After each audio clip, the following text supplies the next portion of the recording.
Hola a todos y a todas, mi nombre es González Marina, soy profesora de la Cátedra de Bioquímica y Biología Molecular de la Facultad de Ciencias Médicas de la Universidad Nacional de La Plata y vamos a ver en esta oportunidad la parte A de glúcidos 1, donde vamos a evaluar primero la digestión y absorción de los glúcidos, cómo es su captación y fosforilación de la glucosa por las células, cómo es la glucólisis en sí, sus etapas, reacciones consumidoras y generadoras de ATP. Después vamos a evaluar y analizar los destinos del piruvato, la fermentación láctica, cómo es el complejo de la piruvato deshidrogenasa y para finalizar veremos la gluconeogénesis, su costo energético y sus precursores.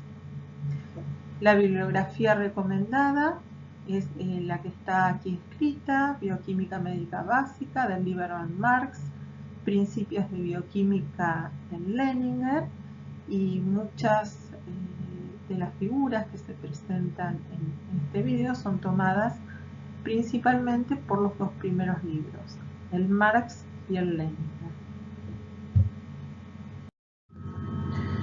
Los principales glúcidos o carbohidratos que incorporamos en la dieta son el almidón, la lactosa y sacarosa. El almidón, al degradarse, se obtienen dos compuestos principales, la amilosa, que son muchas unidades de glucosa unidas por enlace de tipo alfa 1,4, y la amilopectina, que son las mismas unidades enlazadas mediante uniones de tipo alfa 1,6 en las ramificaciones. La lactosa es un disacárido compuesto por glucosa y galactosa mediante un enlace glucosídico beta 1,4. La sacarosa es un disacárido compuesto por glucosa y fructosa unidos por enlaces glucosídicos alfa 1,2.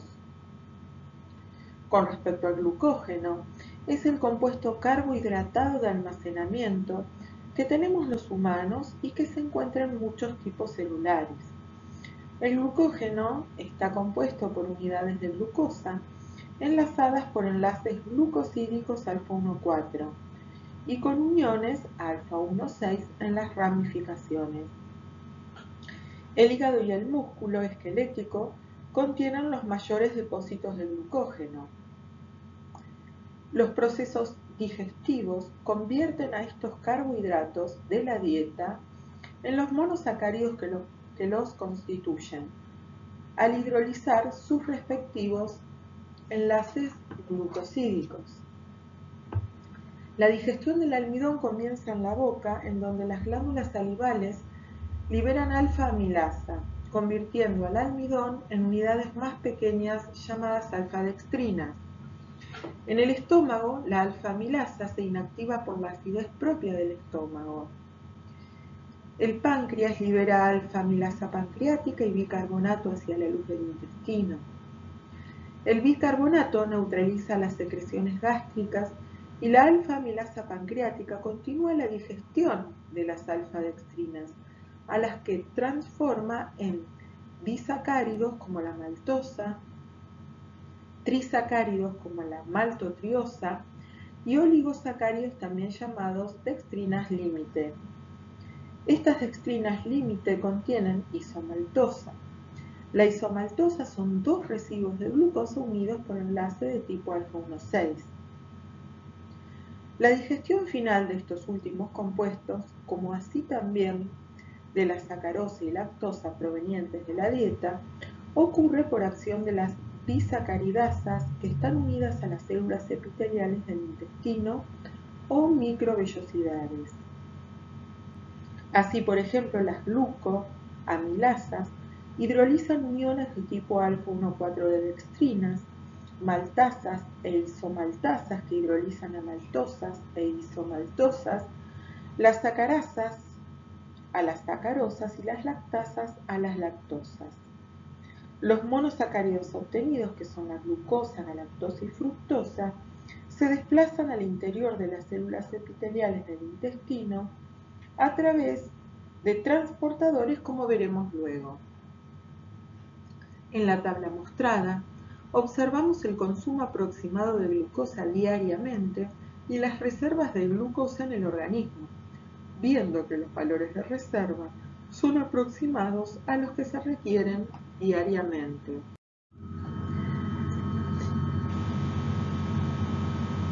En esta diapositiva se destacan y muestran algunas de las estructuras de los compuestos descritos anteriormente y que son productos de la acción de la alfa-amilasa salival y alfa-amilasa pancreática. Como producto del accionar de la alfa-amilasa salival, tenemos unidades como oligosacáridos, trisacáridos y alfa-dextrinas, y como producto del accionar de la alfa-amilasa pancreática, se obtienen unidades más pequeñas como maltosa e isomaltosa. Esta tabla resume con un poco más de detalle las enzimas que participan en la digestión, qué tejido es el involucrado en secretarlas, dónde actúan y cuáles son los dos mecanismos principales de absorción de los monosacáridos a nivel de las células epiteliales del intestino. Estos son principalmente dos, los cuales van a ser detallados posteriormente. Son el transporte dependiente de sodio y el transporte facilitado. Dos tipos de proteínas transportadoras de glucosa se hallan presentes en las células epiteliales del intestino.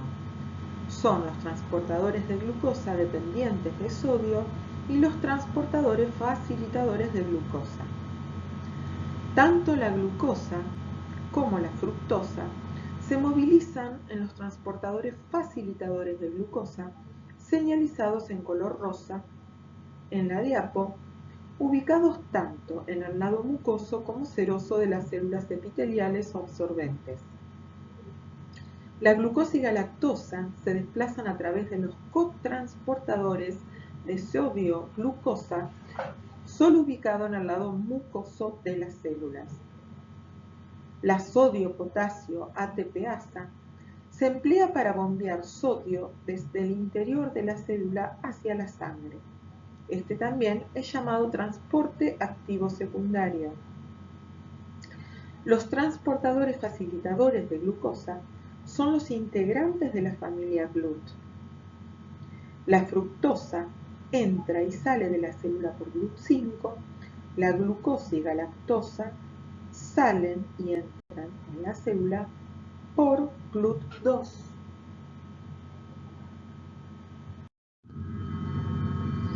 Aquí presentamos los distintos tipos de transportadores, en qué tejidos están presentes y algunas de sus características.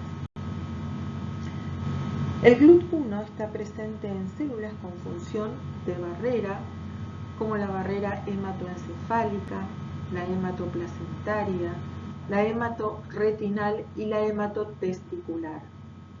También en eritrocitos. Y presentan alta afinidad por la glucosa.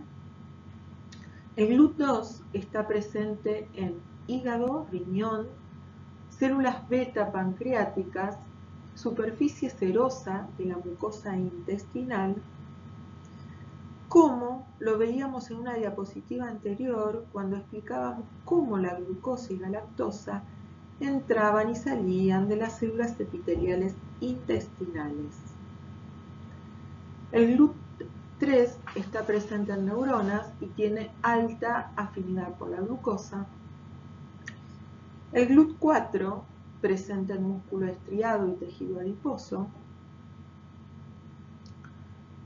es sensible a insulina, o sea que en presencia de esta hormona aumenta su expresión en la superficie de las mencionadas células y tiene alta afinidad por la glucosa. El GLUT5 está presente en el epitelio intestinal y en espermatozoides y es transportador, facilitador exclusivo de fructosa. Las propiedades de las proteínas GLUT difieren entre los distintos tejidos porque el metabolismo de la glucosa es particular en cada tejido. En la mayoría de los tipos celulares y de manera general, el KM es relativamente bajo para la glucosa. Esto es, que a una baja concentración de glucosa produce la mitad de la velocidad máxima del transporte de glucosa, reflejando que la concentración de glucosa intracelular es más o menos lo que refleja aquella de la sangre. Sin embargo, en varios tejidos, la tasa de transporte de glucosa se convierte en un limitante de la velocidad, cuando la cantidad de glucosa sérica es baja. En el caso del eritrocito o glóbulo rojo, es un ejemplo de célula en el que el transporte de glucosa no es un limitante cuando la concentración de glucosa en el exterior es baja. Así, el GLUT1 y GLUT3, teniendo un KM aproximado de 1 milimolar, está presente en concentraciones relativamente altas, pudiendo así compensar las variaciones que ocurren en la concentración de glucosa en sangre desde una hipoglucemia con un nivel de 2.2 milimolar o 40 miligramos decilitro, pasando por una glucemia normal en ayuno de 4.5 milimolar u 80 miligramos por decilitro, y también pudiendo estar en un nivel de glucosa postprandial de 7.5 milimolar o 140 miligramos por decilitro. En el hígado, el KM para el transportador de glucosa GLUT2 es relativamente elevado con respecto a otros tejidos y es entre 15 a 20 milimolar, y esto se relaciona con la función del hígado como regulador de la concentración de glucosa en sangre o regulador de la glucemia. De esta manera, en el hígado, ante una alta concentración de glucosa en sangre, no se satura su transporte hacia el interior de la célula.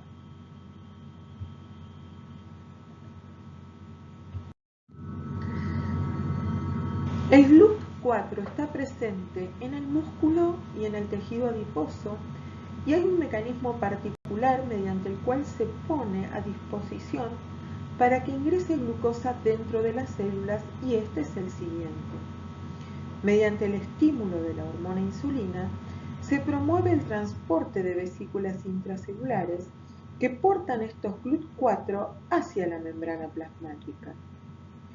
Y de esta manera, el músculo puede hacer glucólisis para obtener energía y también almacenar glucosa como glucógeno.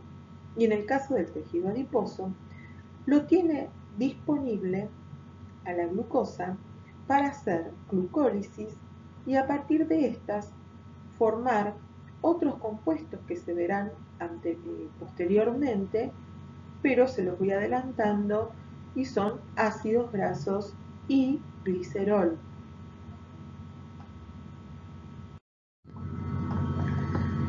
La glucosa es esencial para todo el metabolismo, siendo el combustible universal y fuente de carbonos para la síntesis de otros compuestos. Una vez que la glucosa es transportada dentro de la célula, es fosforilada por una exoquinasa para formar glucosa 6-fosfato. La glucosa 6-fosfato entonces puede entrar en varias rutas metabólicas. Las tres comunes en los tejidos son la glucólisis, la ruta o vía de las pentosas 5-fosfato y la síntesis de glucógeno. En los tejidos, la fructosa y galactosa se convierten en intermediarios del metabolismo de la glucosa. La glucólisis provee fuentes de adenosinas, trifosfato o ATP. Las células que tienen mitocondrias oxidan glucosa hasta CO2 o dióxido de carbono y agua vía glucólisis y ciclo de Krebs. y las que no tienen mitocondrias producen ATP mediante glucólisis anaeróbica, como veremos luego. Otro destino importante de la glucosa 6-fosfato es la oxidación vía pentosas 5-fosfato, la cual genera NADPH como poder reductor, el cual es usado para reacciones biosintéticas, para prevenir el daño por oxidación en las células y como precursora de nucleótidos. También la glucosa 6-fosfato puede convertirse en UDP-glucosa, que es el precursor de la síntesis de glucógeno con función de almacenamiento. La glucólisis es la vía en la cual una molécula de glucosa de 6 carbonos es degradada por una serie de reacciones enzimáticas para dar 2 moléculas de piruvato de 3 carbonos cada una de ellas. Se produce ATP y NADH. Es una vía central que ocurre en el citosol celular de todos los tejidos y constituye la única fuente de energía en eritrocitos, médula renal, cerebro y espermatozoides. Cada tipo celular del ser humano es capaz de generar trifosfato de adenosina o ATP en la glucólisis. En esta vía, la glucosa se oxida y modifica para formar piruvato. El cerebro utiliza solo la glucosa como fuente de energía. En la glucólisis, a partir de una molécula de glucosa, se obtienen 2 moléculas de piruvato, que es un compuesto de 3 carbonos. La glucólisis consta de 2 fases, una fase preparatoria y una fase de recuperación. En la fase preparatoria, la glucosa es fosforilada 2 veces por ATP y degradada en 2 fosfatos triosas llamados dihidroxiacetonas-fosfato y gliceraldehído 3-fosfato, que se pueden interconvertir. En la fase de recuperación o generadora de ATP, el gliceraldehído 3-fosfato es oxidado por NAD y fosforilado por fosfato inorgánico. Así se genera un enlace fosfato de alta energía que puede ser transferido al ADP para formar ATP. El fosfato restante también se reordena de una forma particular para formar otro enlace fosfato de alta energía que se transfiere a otra molécula de ADP. La primera reacción es la fosforilación de la glucosa a partir de la transferencia de un fosfato del ATP a la glucosa para formar glucosa 6-fosfato. La fosforilación de la glucosa determina su utilización metabólica, o sea que no puede transportarse como glucosa 6-fosfato al exterior. Es una reacción irreversible teniendo una variación de energía libre muy negativa. Sin embargo, la fosforilación no compromete a la glucosa para que haga glucólisis. Esta reacción es uno de los 3 puntos claves en la regulación de la glucólisis. La enzima que lleva a cabo este proceso es la hexoquinasa. Las hexoquinasas son una familia de isoenzimas específicas de tejido que difieren en sus propiedades cinéticas. Como mencionamos anteriormente, las hexoquinasas tienen muchas isoformas. La isoenzima presente en el hígado y células beta pancreáticas tienen valores de Km mayores que las otras hexoquinasas y se llaman glucoquinasas. En el resto, como nombre genérico, las llamaremos exoquinasas. La glucoquinasa tiene un Km de 10 milimolar, no es inhibida por su producto, o sea, por la glucosa 6-fosfato, pero sí es inhibida por la fructosa 6-fosfato. Las exoquinasas el resto de las hexoquinasas tienen un km de 0,1 milimolar desinhibida por su producto, o sea, la glucosa 6-fosfato. El mayor km de las glucoquinasas, al igual que lo que ocurría con los transportadores de tipo GLUT2 de este tejido, es un indicador del rol principal del hígado como regulador de la glucemia. En la reacción 2 ocurre la isomerización de la glucosa 6-fosfato a fructosa 6-fosfato. La isomerización es llevada a cabo por la enzima fosfato hexosa isomerasa y es clave este reordenamiento de los carbonilos e hidroxilos en carbono 1 y 2 para los siguientes pasos, que van a ser, y lo veremos posteriormente, la fosforilación sobre el carbono 1, y es muy importante la fosforilación de este carbono 1, que va a requerir de la presencia de ese oxidrilo en posición 1. Y luego, para otra reacción, que se requiere de la presencia de un grupo carbonilo en posición 2 para que la molécula se pueda escindir en esas dos triosas de las cuales hablamos y vamos a detallar también luego.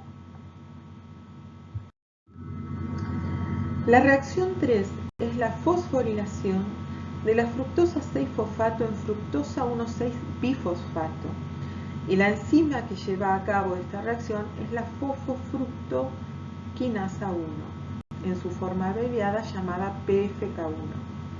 Se considera el principal paso de la regulación de la vía glucolítica. Esta fosforilación requiere ATP y es irreversible en términos termodinámicos y cinéticos. Así, la PFK1 compromete de manera irreversible a la glucosa en la vía glucolítica. La PFK1 presenta isoformas en distintos tejidos. La reacción 4 es la lisis de la fructosa 1,6-bifosfato en dos compuestos de 3 carbonos fosforilados y está llevada a cabo por la enzima aldolasa a partir de una rotura aldólica. Los productos son la dihidroxiacetona-fosfato y el gliceraldehído 3-fosfato. En la reacción 5 analizamos la conversión de dihidroxiacetona-fosfato en gliceraldehído 3-fosfato. Dihidroxiacetona-fosfato es una acetosa y el gliceraldehído 3-fosfato es una aldosa. Solo el gliceraldehído 3-fosfato puede ser degradado directamente en los siguientes pasos de la glucólisis. Así, la dihidroxiacetona-fosfato se convierte en gliceraldehído 3-fosfato por la enzima llamada isomerasa triosa fosfato. A partir de esta reacción 6, comenzamos con la fase de recuperación de la glucólisis, en donde ocurre la fosforilación en posición 1 del gliceraldehído 3-fosfato a partir de fosfato inorgánico, y también ocurre su oxidación. Esta reacción es llevada a cabo por la enzima gliceraldehído 3-fosfato deshidrogenasa. Esta enzima oxida al grupo aldehído del gliceraldehído 3-fosfato, transfiriendo los electrones al NAD para formar NADH.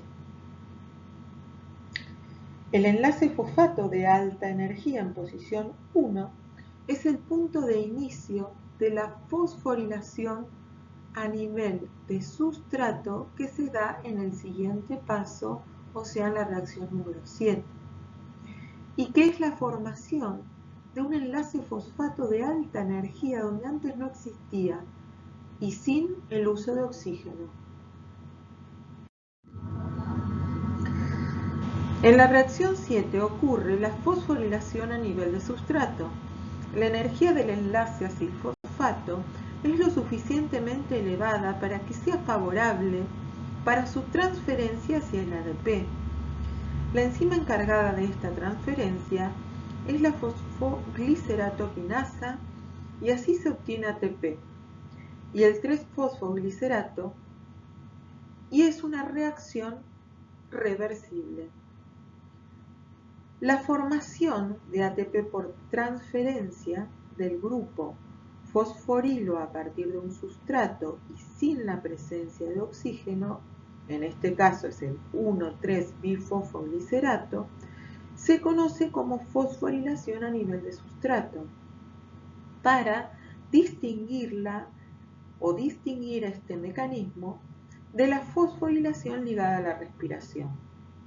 La fosforilación a nivel de sustrato implica enzimas solubles e intermediarios químicos. La fosforilación ligada a la respiración implica enzimas de membrana y un gradiente transmembrana de protones. En la reacción 8 vemos la conversión del 3-fosfoglicerato a 2-fosfoglicerato. Y la enzima que cataliza esta reacción es la fosfoglicerato mutasa. Para transferir el fosfoéster, que está en la posición 3 del fosfoglicerato, al ADP y convertirlo en ATP, es necesario correrlo desde el sitio 3 de baja energía a la posición 2 para convertirlo en un enlace de alta energía. En la reacción 9 ocurre la deshidratación del 2-fosfoglicerato y esto se complementa con el paso anterior y es para aumentar la energía del enlace fosfato.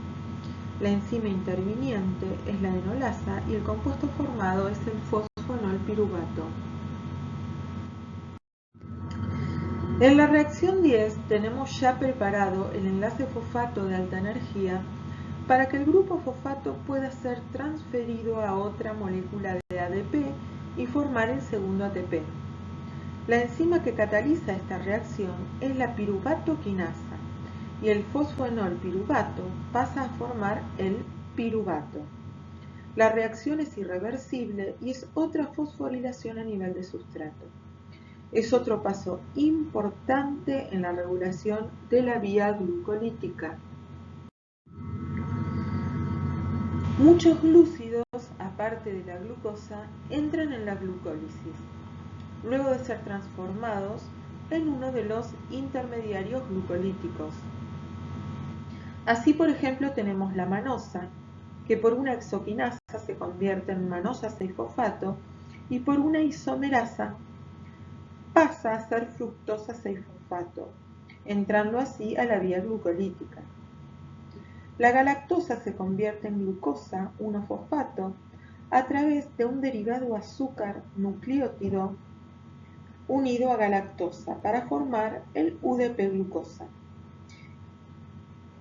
Este UDP-glucosa se convierte en este UDP-galactosa se convierte en UDP-glucosa y esta en glucosa 1-fosfato que puede convertirse en glucosa 6-fosfato y entrar a la ruta glucolítica. El UDP queda disponible para acoplarse a otra galactosa y reiniciar el ciclo.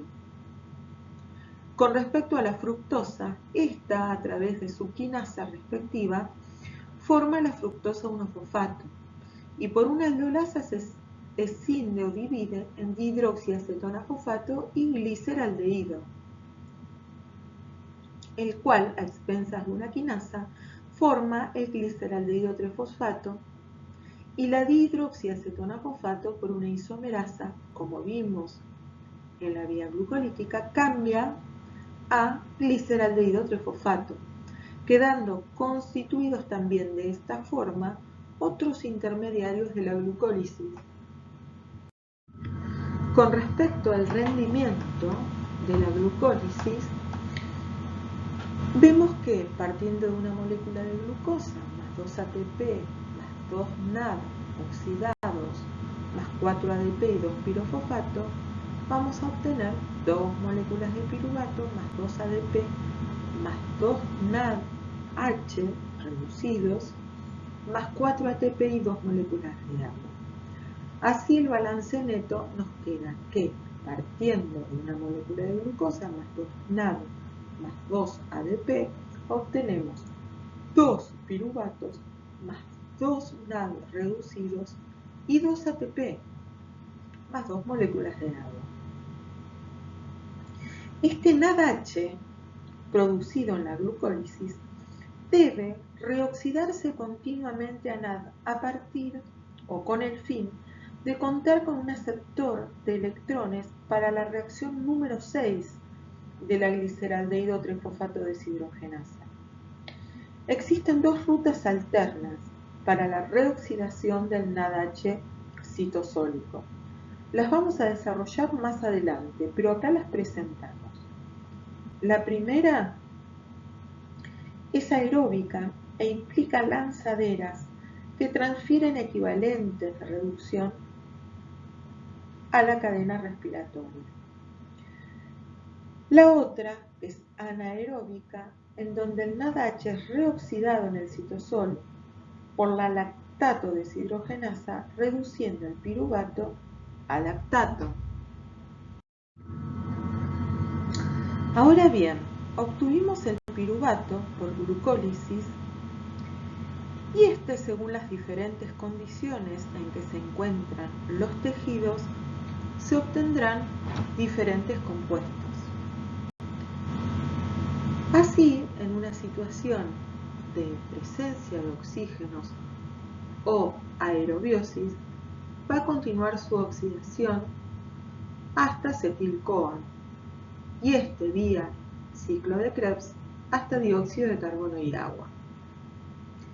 En condiciones sin oxígeno, o sea, anaerobiosis, se va a convertir en lactato, proceso también llamado fermentación láctica. Ocurre en donde? En eritrocitos, músculo en contracción vigorosa y algunos microorganismos.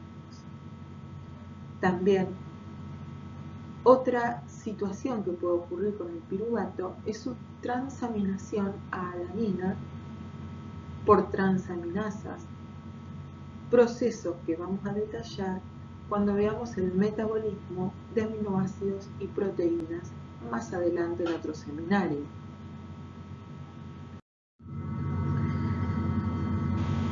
En la glucólisis anaeróbica o fermentación láctica, actúa la enzima lactato deshidrogenasa, en donde el piruvato producido por glucólisis se reduce a lactato.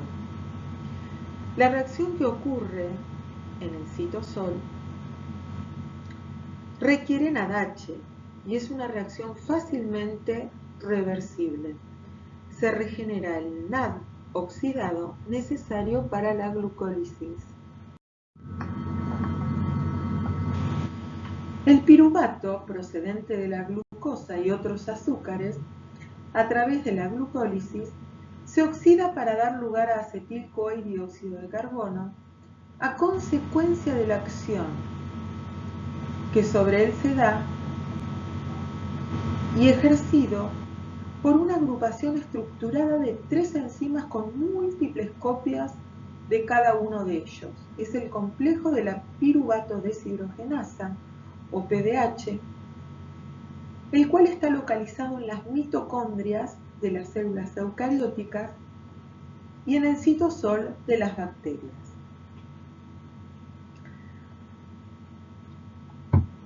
Hay una deshidrogenación y descarboxilación que se combinan del piruvato para formar el grupo acetilo del acetil-CoA.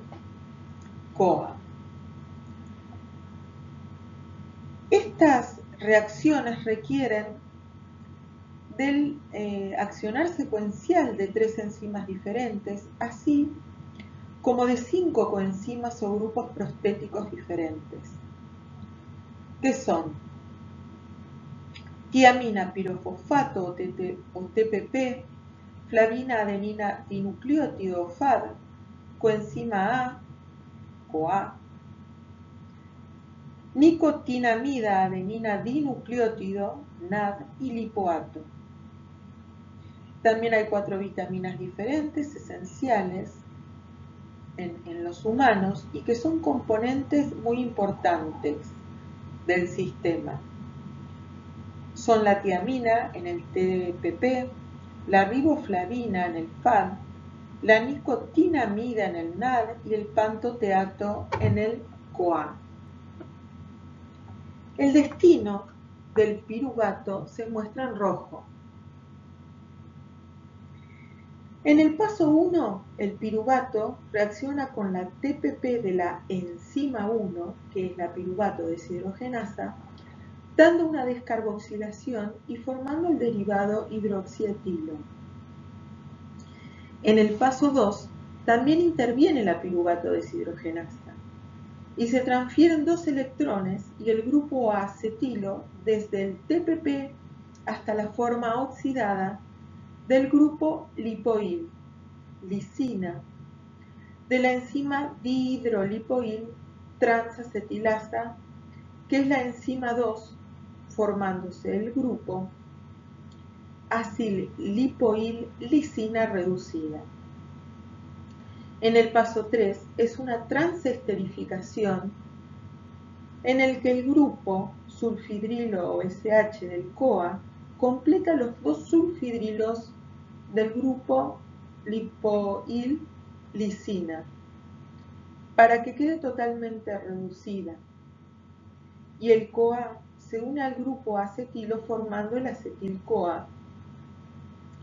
En el paso 4, la dihidrolipoil deshidrogenasa o enzima 3 transfiere 2 átomos de hidrógeno del grupo lipoilo de enzima 2 al grupo prostético FAD de enzima 3. En el paso 5, el FADH formado transfiere un ion hidruro al NAD formándose NADH. Así el complejo queda preparado para reiniciar el ciclo. Aquí vemos el rendimiento energético en la producción de ATP que ocurre cuando una molécula de glucosa se oxida totalmente por vía aeróbica hasta CO2 y agua. Bueno, en la tablita vemos detallada la producción de ATP en cada paso de la oxidación de la glucosa y si se suman la cantidad de ATP que ocurren en cada fase de la oxidación de la glucosa, vemos que al final se obtiene un número aproximado de entre 30 a 32 moléculas de ATP por molécula de glucosa oxidada.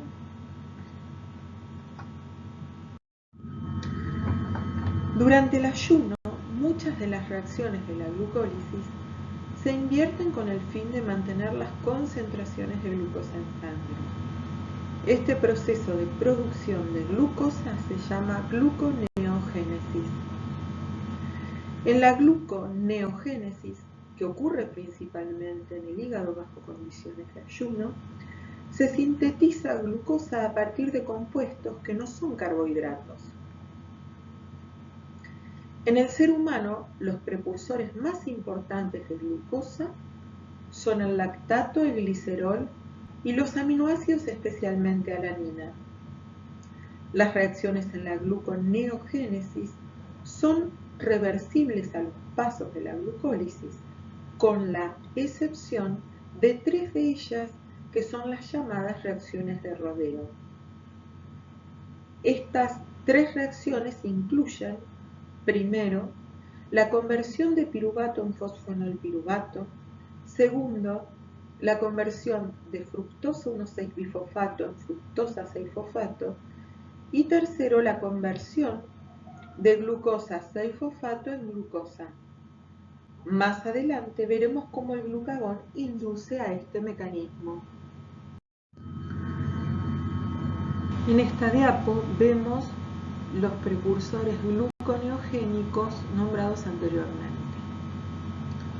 Habíamos dicho el lactato, que, como también habíamos mencionado, a expensas de la lactato deshidrogenasa, forma piruvato. La alanina, que por una reacción de transaminación que se verá posteriormente en el metabolismo de aminoácidos y proteínas, forma piruvato. Y también habíamos nombrado el glicerol. Este puede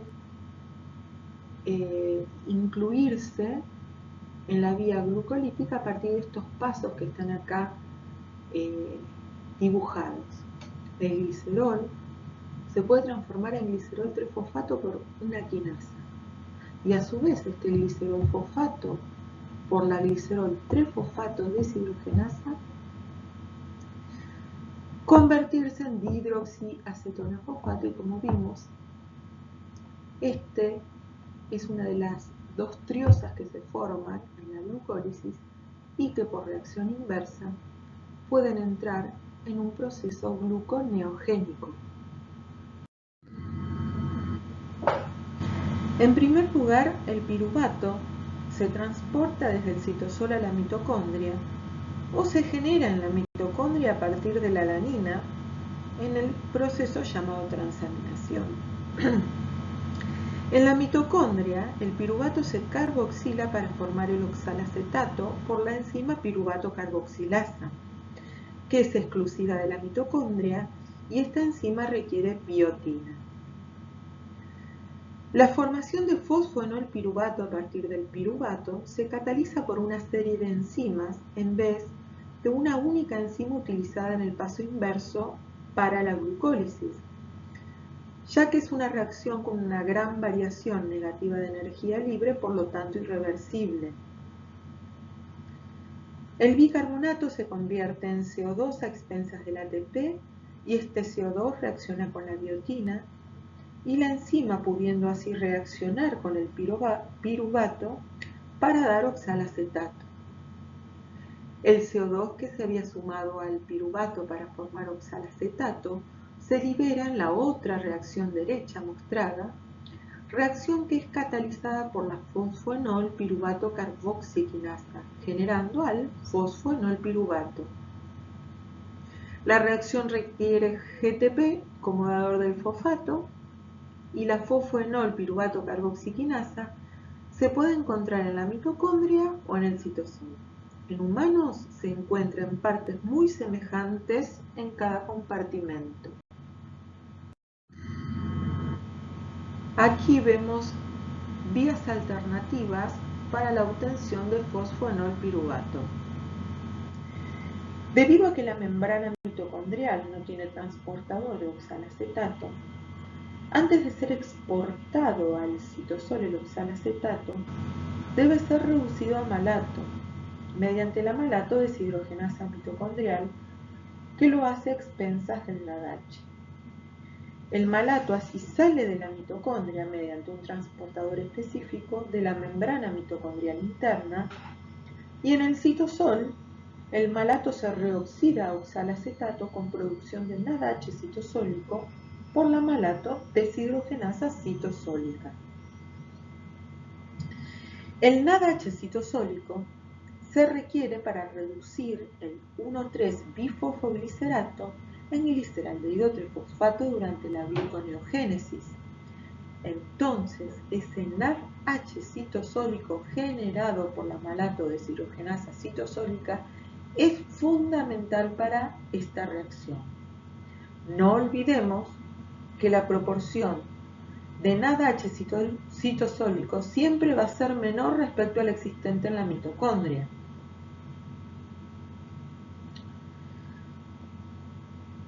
Otra vía, cuando el lactato es el precursor gluconeogénico, ya que este es producido luego de un ejercicio intenso en el músculo anaeróbico o por glucólisis en eritrocitos, genera otro rodeo que es la conversión del lactato en piruvato en el citosol por la lactato deshidrogenasa, como ya la hemos presentado.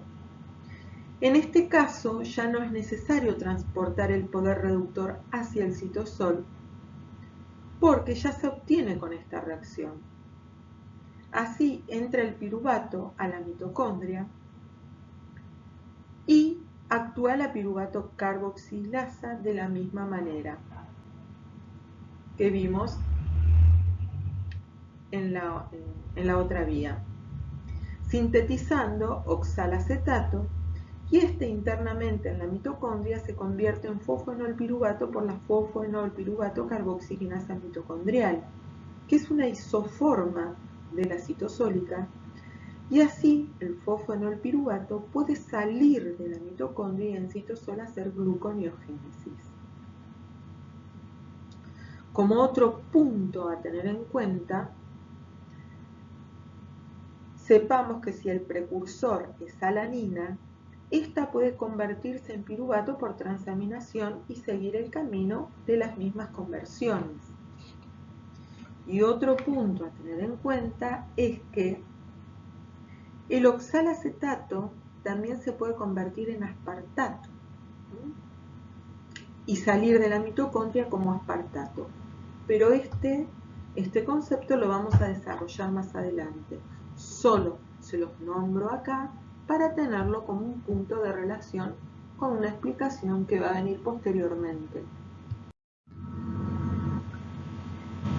Los pasos restantes de la gluconeogénesis tienen lugar en el citosol, así comenzando con el fosfoenolpiruvato como sustrato. Los pasos de la glucólisis se revierten para formar gliceraldehído 3-fosfato. Aquí vemos que por cada 2 moléculas de gliceraldehído 3-fosfato que se forman, una se convierte en dihidroxiacetona-fosfato. Así, el gliceraldehído 3-fosfato y la dihidroxiacetona-fosfato se condensan para formar fructosa 1,6-bifosfato a través de la reacción inversa de la aldolasa. Como mencionamos anteriormente, el glicerol puede formar dihidroxiacetona-fosfato entrando así en la vía gluconeogénica en este nivel. En la conversión de la fructosa 1,6-bifosfato en fructosa 6-fosfato, la enzima que interviene es la fructosa 1,6-bifosfatasa, liberando un fosfato de la fructosa 1,6-bifosfato para formar la fructosa 6-fosfato. Esta reacción no es la inversa de la fosfofructoquinasa 1, ya que no se forma ATP con el fosfato que sale, porque este fosfato tiene una unión de baja energía. Entonces se promueve la hidrólisis prácticamente. Esta reacción constituye el segundo rodeo. En la siguiente reacción, cuando la fructosa 6-fosfato se convierte en glucosa 6-fosfato, actúa la misma isomerasa de la glucólisis. El tercer rodeo lo constituye la conversión de la glucosa 6-fosfato en glucosa, a partir de la desfosforilación de esta. La enzima interviniente es la glucosa 6-fosfatasa, que hidroliza simplemente al éster fosfato. Esta enzima se encuentra en la cara de la luz del retículo endoplásmico de los hepatocitos y de las células renales y epiteliales del intestino delgado, pero no en otros tejidos, y por lo tanto otros tejidos son incapaces de suministrar glucosa a la sangre. Esta enzima, la glucosa 6-fosfatasa, no solo se usa en la gluconeogénesis, sino también para formar glucosa sanguínea a partir de la degradación del glucógeno hepático, como lo verán detalladamente en Glúcidos 2, en el seminario de Glúcidos 2.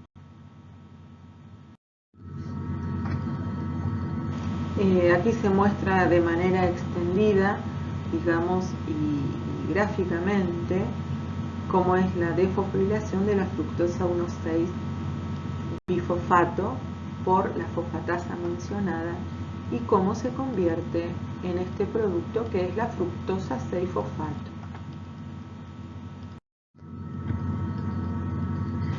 Aquí vemos gráficamente la ubicación de la glucosa 6-fosfatasa en la membrana del retículo endoplásmico de los hepatocitos y cómo ingresa la glucosa 6-fosfato para su desfosforilación. La glucosa 6-fosfato ingresa por transportadores específicos de tipo T1, como así también otros transportadores de tipo T son utilizados para exportar a la glucosa y a los grupos fosfato desde el interior del retículo hacia el citosol para finalmente exportarse la glucosa desfosforilada vía GLUT2 hacia la sangre. La gluconeogénesis es energéticamente cara, pero esencial, hablando en términos justamente energéticos, ¿no? La suma de las reacciones biosintéticas que van del piruvato a la glucosa se muestran aquí. Así, por cada molécula de glucosa formada a partir del piruvato, se requieren 6 grupos fosfato de alta energía, 4 de ATP y 2 de GTP. Además, se requieren 2 moléculas de NADH para la reducción de 2 moléculas de 1,3-bifosfoglicerato. Vemos que como resultado da una reacción energéticamente favorable con un delta G de menos 9 kilocalorías mol. En cambio, si hipotetizamos que la gluconeogénesis sería la inversa de la glucólisis, obtendríamos una reacción global energéticamente desfavorable con un delta G de 20 kilocalorías mol. Por este motivo es que se usa la energía del ATP y GTP para que la gluconeogénesis sea un proceso energéticamente favorable.